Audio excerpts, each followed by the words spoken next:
छिन्नक का आयतन कैसे निकालेंगे? आयतन धारिता को इंग्लिश में वॉल्यूम कहते हैं। कभी कहेगा छिन्नक का धारिता याद करें, समझ जाना छिन्नक का आयतन निकालना। आयतन का फार्मूला तुम्हें मालूम है शंकु का, तो शंकु का आयतन 1/3 पाई स्क्वायर यानी बेलन के आयतन का 1/3 होता है। तो बेलन का आयतन मालूम है, ये बेलन है तो पाई स्क्वायर एच, तो समझ जाना इसके आगे 1/3 लगा देंगे तो 1/3 कहलाते हैं 1/3 को, तो 1/3 पाई स्क्वायर एच ये शंकु का निकल जाएगा। यानी बेलन के आयतन का 1/3 वो शंकु के आयतन कहलाता है 1/3 पाई स्क्वायर एच, ये शंकु का आयतन। तो शंकु का आयतन यदि याद है तो डेट मीन छिन्नक का आयतन भी याद रहेगा।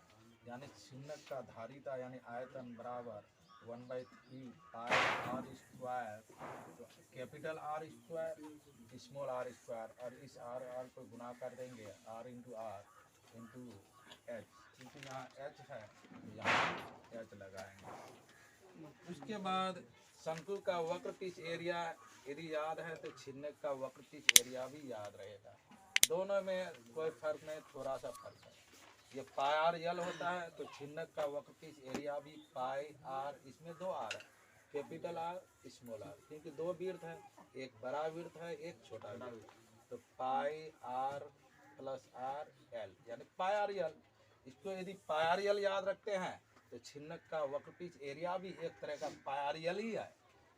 थोड़ा सा ध्यान देना है, इसमें दो आर है तो दोनों आर को जोड़ देंगे, एक कैपिटल आर एक स्मॉल आर। इसी तरह शंकु का संपूर्ण पीस एरिया यदि याद है कि pi r l plus pi are square, ये पाई आर यल वक्र पीस एरिया, शंकु का वक्र पीस एरिया। इसमें देखते हैं कि एक वृत्त है तो वृत्त का भी एरिया को ऐड कर देंगे तो शंकु का संपूर्ण पीस एरिया यानी सभी का एरिया, संपूर्ण माने सभी का एरिया निकल जाएगा, pi r l plus pi are square. उसी तरह छिन्नक का भी संपूर्ण पीस एरिया, तो पाई आर यल यानी वक्र पीस एरिया तो पहले ही निकाल चुके हैं, पाई आर यल ये एक तरह का पाई आर यल याद करना है, प्लस पाई आर स्क्वायर यानी कैपिटल वृत्त का एरिया प्लस स्मॉल वृत्त, क्योंकि इसमें कैपिटल वृत्त है सर्कल है और स्मॉल सर्कल है, दोनों के एरिया को जोड़ देते हैं, pi are square plus pi are square. ये छिन्नक का संपूर्ण पीस एरिया। यानी शंकु का संपूर्ण पीस एरिया याद है तो छिन्नक का भी संपूर्ण पीस एरिया याद है। तो शंकु का आयतन तो बता दिए, शंकु का आयतन 1/3 पाई आर स्क्वायर है। इसी तरह छिन्नक का भी आयतन 1/3 पाई आर स्क्वायर। यहाँ थोड़ा सा याद रखना, तो आर स्क्वायर प्लस इस दोनों को गुना कर देंगे तब ये चीज। अब इसके बाद 4 नंबर पे शंकु का तिर्यक ऊंचाई, ये तिर्यक ऊंचाई तिरछी ऊंचाई। तो यहाँ देखते हैं चित्र बना हुआ है कि ये चित्र एक किस तरह का है, समकोण त्रिभुज का है। तो समकोण त्रिभुज के ये यहाँ पे देखते हैं केंद्र पे समकोण बनता है, इसलिए ये समकोण त्रिभुज कहलाएंगे। तो समकोण त्रिभुज के सामने की भुजा एच होता है, तो एच बराबर क्या होता है, ये पाइथागोरस का फार्मूला है, P square plus B square पर रूट। तो ये एच क्या है, एच एल है तो एल लगाएंगे, तो एल बराबर पी, किसको इसको पी मान लेते हैं, तो पी क्या है एच है तो एच स्क्वायर प्लस बी, इसको बी मान लेते हैं, ये बी ये आर है तो आर स्क्वायर।